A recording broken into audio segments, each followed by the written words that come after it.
শ্বশুরের জমি। ক্ষুদিরামের বাড়ি কোনটা গো?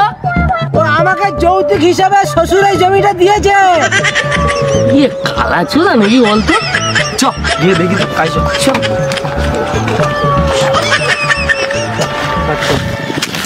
ও দাদা বলছি ক্ষুদিরামের বাড়ি কোনটা?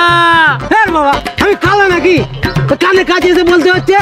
বলছি আমার শ্বশুরের জমি, শ্বশুরের জমি, কথা কানে যায় না নাকি? এ বাবা খালা চোদাকে তুই মার, আমার মাথা গরম হয়ে যাচ্ছে। ক্ষুদিরামের বাড়ি কোনটা?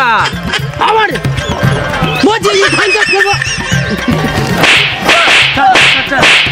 মারতে কালা আছে।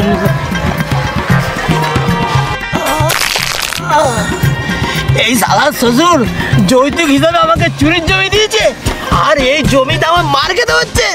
শালা বউকে ছাড়বো না, বাড়ি যা, আজ পর কর বানাবো।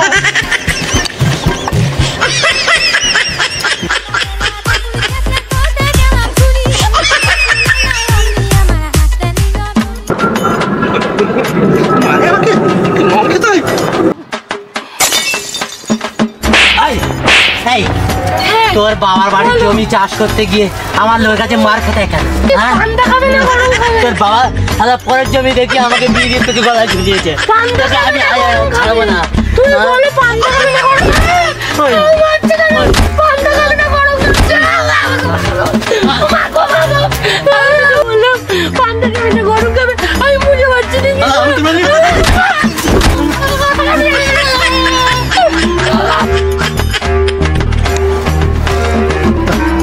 মেলায় যাবো। হ্যাঁ আবার মেলায় যাবো। পয়সা তোর খালি রাত নেই দিন নেই, খালি পয়সা পয়সা পয়সা। যখনই ঘরে দিলাম খালি পয়সা পয়সা পয়সা। যা বাড়ি থেকে ছেলে যাবো, থাকবোই না।